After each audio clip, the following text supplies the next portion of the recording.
धोई के आज काहे बदल तारू नहिया लगाई के।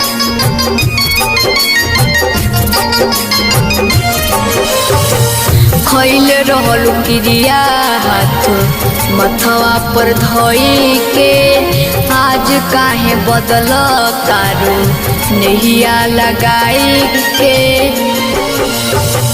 कौन रहे कसूर आज बदल गईलू जाने दोसारा के नमवा के मेहंदी रचैलू जाने दोसारा के नमवा के मेहंदी रचैलू।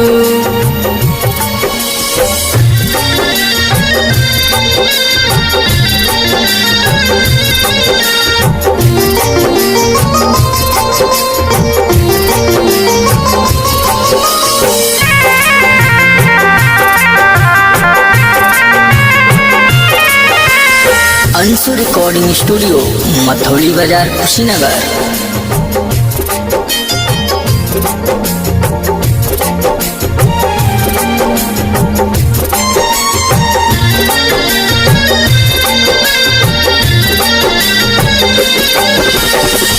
करत रहलू बचपन से सथवा पढ़ाई दे तारू जाने आज दिलवा दुखाई कि जमन रहे ना उम्मीद गजब कइलू जाने दोसारा के नमवा के मेहंदी रचैलू जाने दोसारा के नमवा के मेहंदी रचैलू।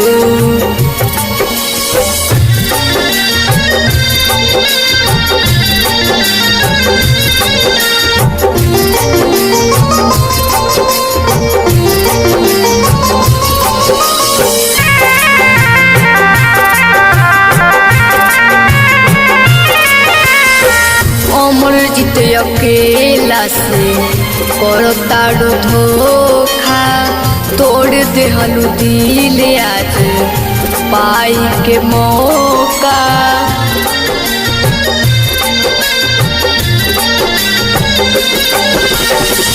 अमरजीत अकेला से करताड़ू धोखा तोड़ देहलू दिल आज पाई के मौका कि लौकी बाबू के साथवा तू छल कइलू जाने दोसारा के नमवा के मेहंदी रचैलू जाने दोसारा के नमवा के मेहंदी रचैलू।